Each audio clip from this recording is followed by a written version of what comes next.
Hi there. I just finished watching Guy Rowland's Lucy Letby Films, The Botched Investigation of Lucy Letby Part 1. It was, gosh, what a ride that was.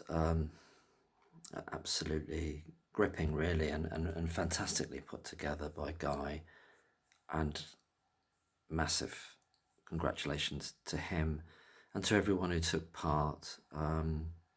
Stephanie Davis, obviously, Dr. Watts, and there's Michelle Warden's there, Peter Elston, and later on Professor Hutton, Professor Hutton, and everyone else who was involved in it that I might not know is involved in it directly, but that was incredible.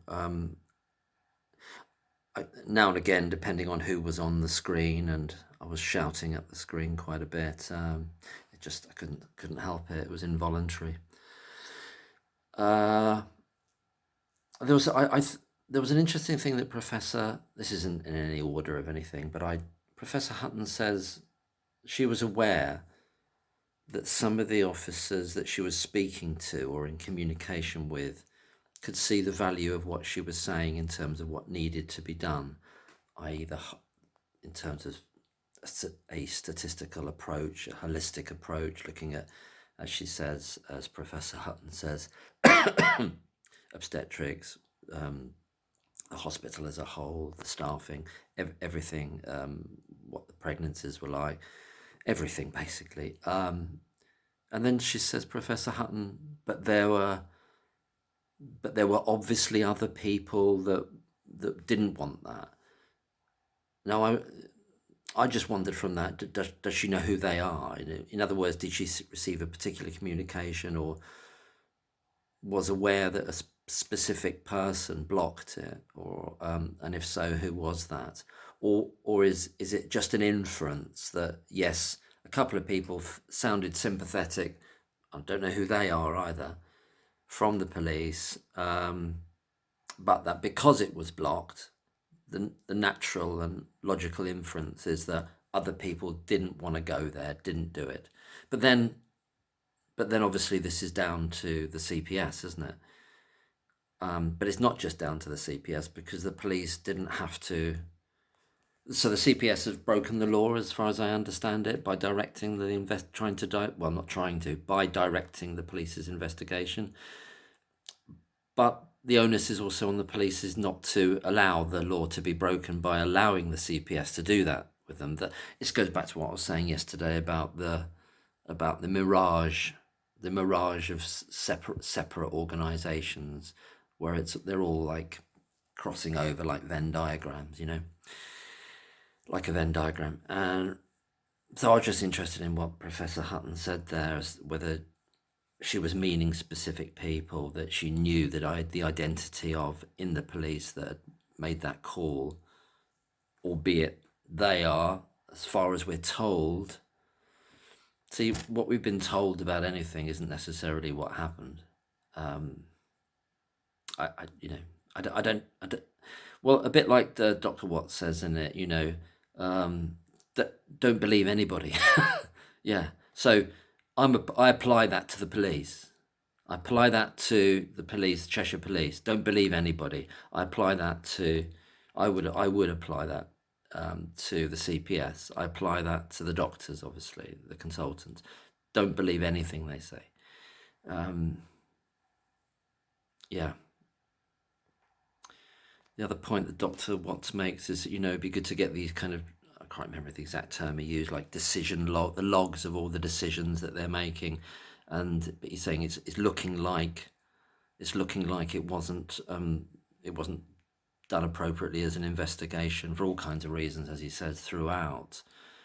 In terms of, well, they just, they should have chosen a group of people, but it should never have got there anyway. Should never have got to an investigation anyway. No, it shouldn't have done. Having said that, if you've got Dr. Jayaram turning up there and lying essentially about, well, I can't remember his rank, but Nigel Wenham's going, well, I heard from them and they're incredibly impressive, because you've got Dr. Jayaram lying to him and saying, effectively, I basically witnessed this thing, or spinning it as though he's witnessed something, even though he's witnessed nothing. And it's a lie as well, because it's the opposite of what he's just told his colleagues a couple of weeks before, 10 days before, something of that order, less than 2 weeks anyway. Knowing that he's lying. It's nothing to do with his memory, nothing to do with Jayaram forgetting anything, because it's only days, but it's in days, it's not in weeks before he said the opposite. So yeah, you got people lying there. Obviously, the thing about, I mean, I don't know. Now and again, I suppose I feel so. I don't know what I feel, but I feel so. Any statement that is short of the target for me is like a mile away. So, and that's just how I feel about it. So it's to say, well, it kind of it looks like it might be performative, the arrest. No, it obviously is, and it's stuff they're going to use later, utterly cynically. So it's not a matter. It's not to be questioned. I mean, okay, people got different ways of expressing things.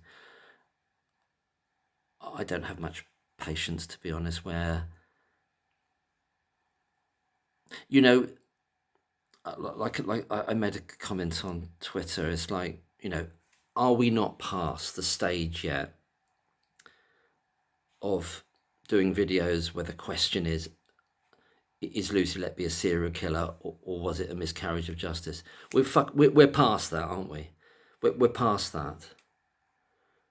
I'm talking that people who are obviously believe that Lucy Letby is innocent, but still asking the question: is she a serial killer, or is she that? It's weird, or is it just me? Is that what media is?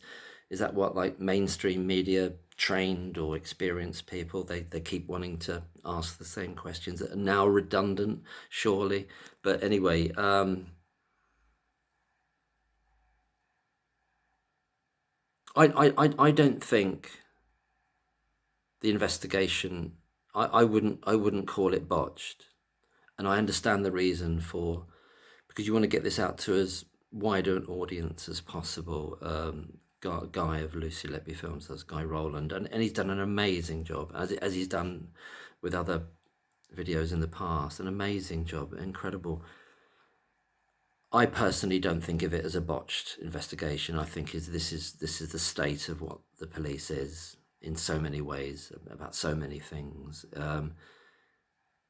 I think there was a bit in it where Dr. Watts goes about, they were happy to take Evans because he was giving him the answers they wanted. And then he stumbles a little bit over it, and then he says, Dr. Watts now, he says, no, I don't mean that they were happy to take inappropriate answers from him, but this is where I'm at with it, is that I don't think they care either way. They're just happy to have someone to build the case for them. That, and they've broken every rule in the book, obviously, every guideline that's going, 100 times over. But I think it's much worse than sort of not being competent. It's and it could be even way, way, way, way worse than that. But the worse than being incompetent is that they're utterly cynical about just getting someone and creating this murderer, and because they're excited to do it. In the same way that Evans, this is why I was shouting at the screen, shouting some very rude words at the screen when he came on, and he says, I was quite excited about it. That excitement ran through Cheshire Police. It ran through the kind of empty head of Hughes. It ran through Hummingbird, that excitement, just to be part of this thing. It's that. And so that's not just about botching something. That's about people who are totally, utterly inappropriate to be anything to do with law enforcement or investigation. Should have nothing to do with it. But I think that attitude runs through institutionally through the police as a whole. That's what I believe, as well as a lot of other problems as well, because I'll leave it there. But it's a fantastic documentary, and I just hope it's got 7.7 thousand viewers, but it's been on that. It hasn't changed for like ages. Hold on, or maybe it has. Maybe I'll have to refresh it. Must be, but it should. This should be what, as people are saying this on Twitter. This is the thing that should be on Netflix. But it shouldn't be on Netflix. Fuck Netflix. It should just be out there, and it is out there. So hopefully, it just goes absolutely viral. And this is part 1 of it, and there's obviously a part 2 of it. Great to see Stephanie Davies there, and Dr. Watts makes some really, excellent points. I'm not wanting to take anything away from what he's doing. It's really good that he's there. Likewise, the other retired, the police officer that investigated Beverly Allitt. But I do want to make the point that